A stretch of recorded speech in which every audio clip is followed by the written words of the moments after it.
Oh, wow. So we got a lot of things going on, you know. Hey, look here. I know y'all ain't been seeing me every day. I'm grinding back, you know what I mean? I'm grinding back, y'all. I tried going live. It did all right numbers. It did all right numbers. Not for 8,000 or something subscribers, but yeah. So I'm gonna try it this way too. So this way I pre-record. Let's see how that do. But on the menu today, let me see. I'll be writing it down now, y'all. I'm trying to get more professional. Yeah, that's what I'm trying to do. Oh, Ralo. Now, I didn't want to talk on the Ralo situation because it definitely was a disappointment, man. I mean, I don't know. I just like the Ralo. You know, I liked what he was trying to do, you know, and I still do. I'm glad I waited. Because his homeboy seems to, should I point that way or this way? Hated on him. Basically, it's the audio floating around. Like I said, I'm not going to start showing the receipts anymore. Y'all just got to take my word for it. This is an opinion-based channel. When you come to I Am Super Cool, yeah, I say what I say right here, yeah. And y'all welcome to come in the comments respectfully because I curse a bitch out.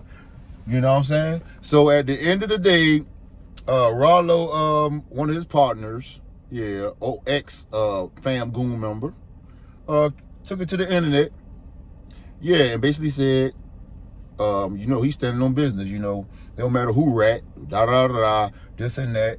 And we didn't know he was talking about Ralo at first. Then he put a stamp on it and actually put some audio out about Ralo, saying that, yeah, he sat down with the feds and basically he snitched, told or whatever, you know.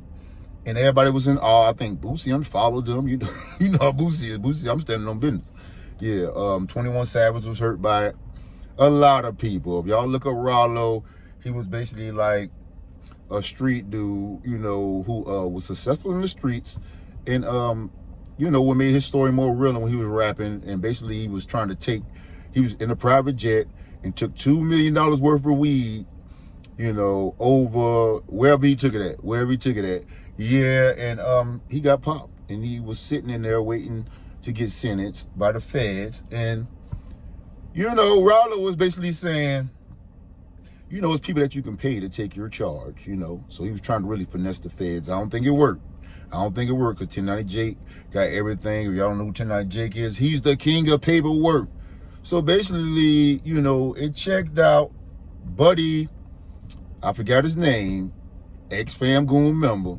Yeah, he actually pieced the audio together, making it seem like Ralo was just a big old rat. Like Ralo said, basically, they called me on the plane. What you think I was supposed to do? And he basically saying, stand on your 10. You know what you signed up for and things like that. You know the street code.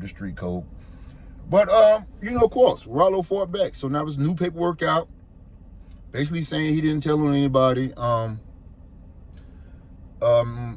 Like far as the beginning part, you know, his lawyer came with a proposition for him. I guess that's where it falls, you know, him paying somebody to take a charge falls in line. The feds didn't want that type of info, and they, yeah, ended the meeting quick. But he never said nothing to incriminate anybody. You know, a lot of people apologizing to Ralo, you know, about the situation. And I'm glad I didn't just jump out there and just jump on the gossip train that quick and be like, damn, Ralo, woo. You know, because a lot of people want to see him stand in the paint. You know, he's definitely a legend. He's off the west side, had his own apartments where he let his people, you know, who protected the area stay for free and things of that nature. And I definitely like this movement. And he did a lot of stuff for like people, like for the kids.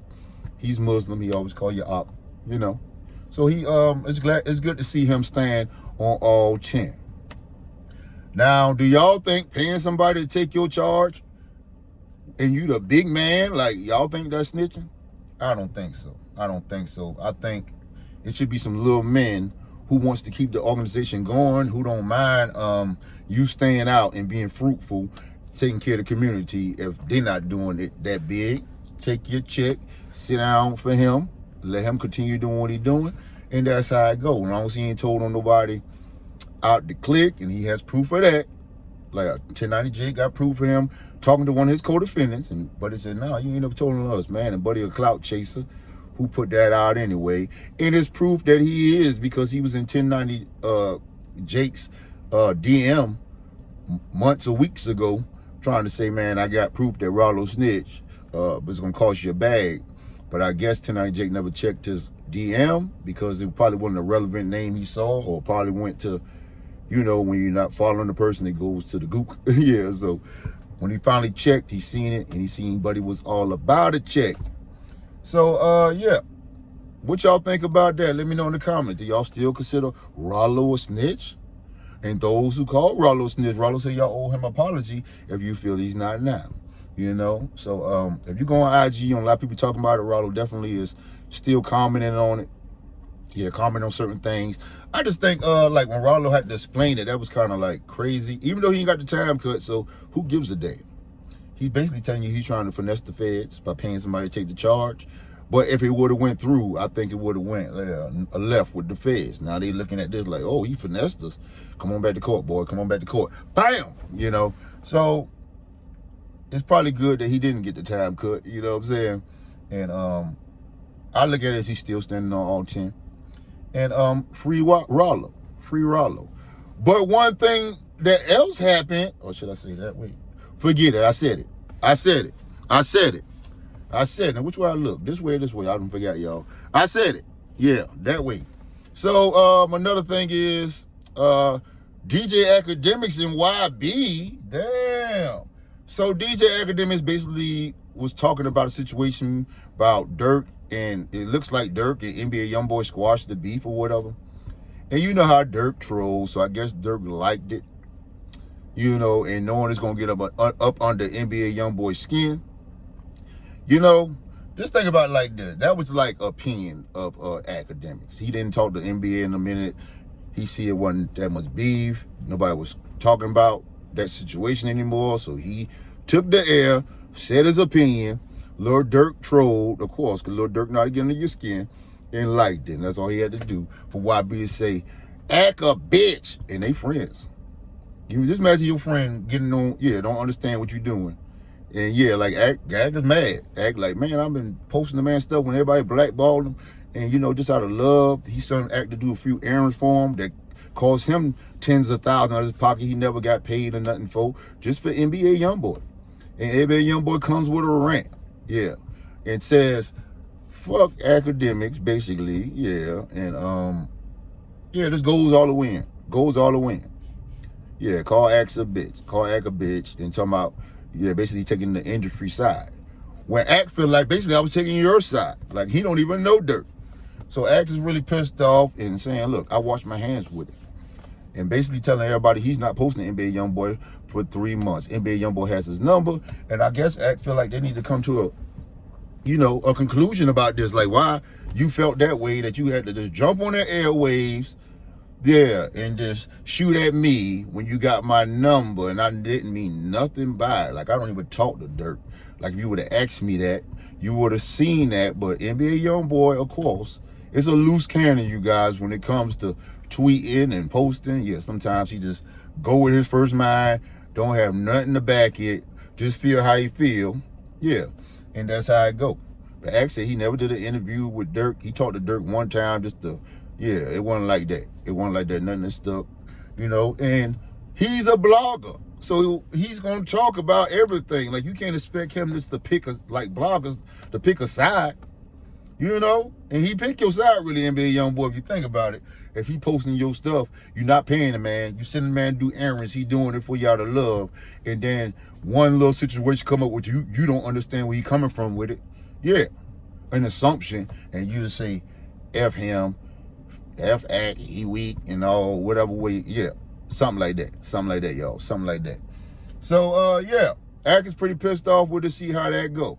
We'll see how that go on that tip. I understand, though. When you think you got a friend, you done, them that broke your back to do things for free, you ain't getting paid or nothing, and here he go, bam, just because he didn't understand what the hell you meant by what you said, you know what I'm saying, and curse you out, on internet, call you a bitch out your name, And Act still kind of like respected Nbayoungboy in his rants. I done seen him go harder on like Lil Baby and Freddie Gibbs and people like that.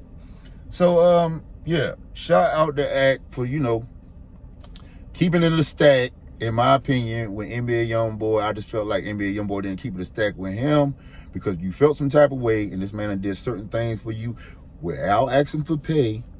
You know, your first interview when you came home on Clubhouse, you know, it should have been a better form of communication than just dropping a bomb like, boom, F you, DJ Akademiks. Yeah, that way.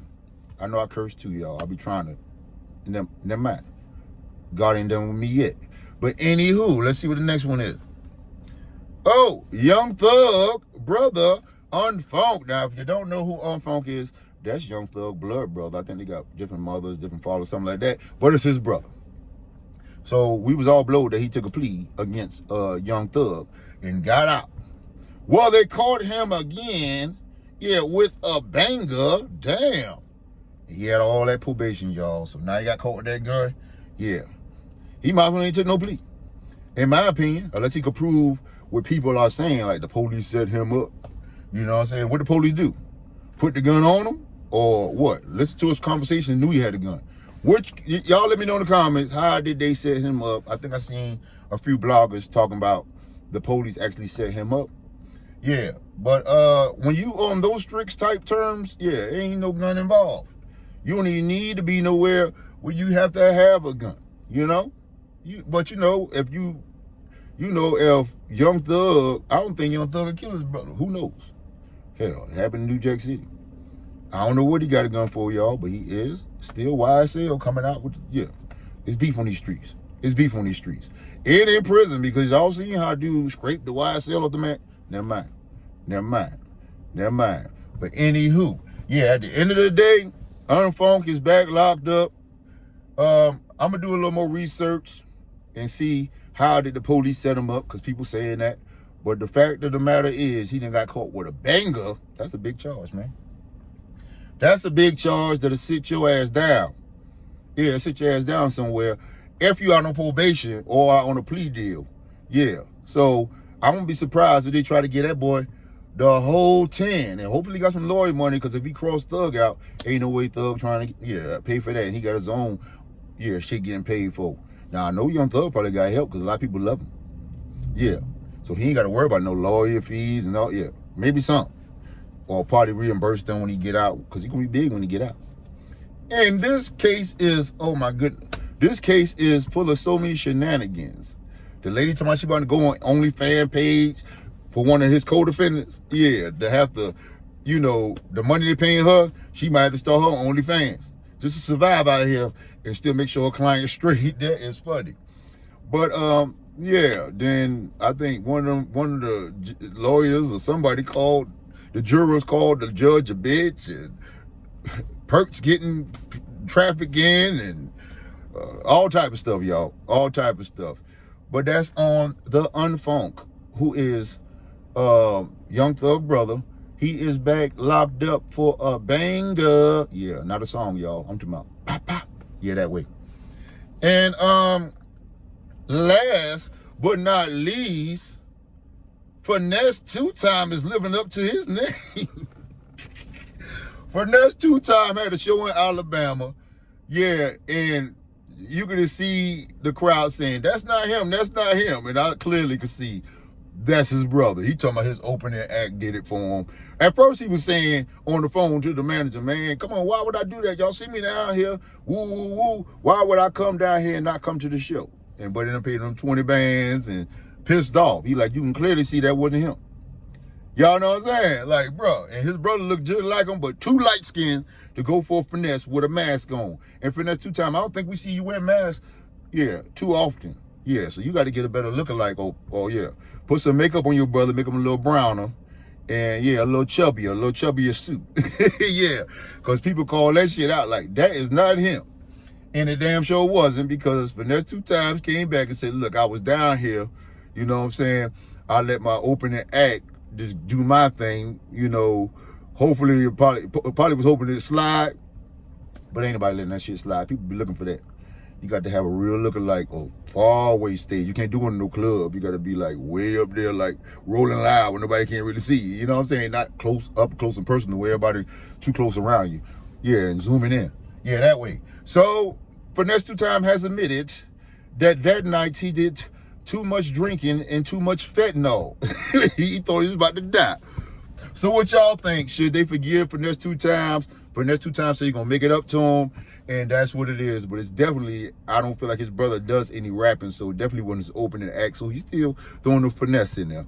Yeah, that was 2 times. That was 2 times finesse. He put him on stage, admitted that he put somebody on stage, but he admitted that he didn't admit it was his brother. He admitted it was an opening act. But that's all I got to say about that. But until next time, yeah, use your mind and think, because the mind is a terrible thing. The ways like Finese2Times, yeah.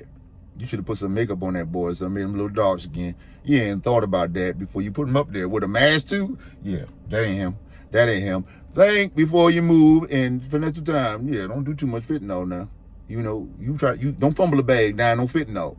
You know what I'm saying? You fumble the bag, not make it to that show that night, but you owe that. Make sure you pay it, and make sure you post that you have, yeah, kept your word, because you're known for finessing 2 times, and this will be the 3rd. But I'm going out hard the same way I came in. Oh,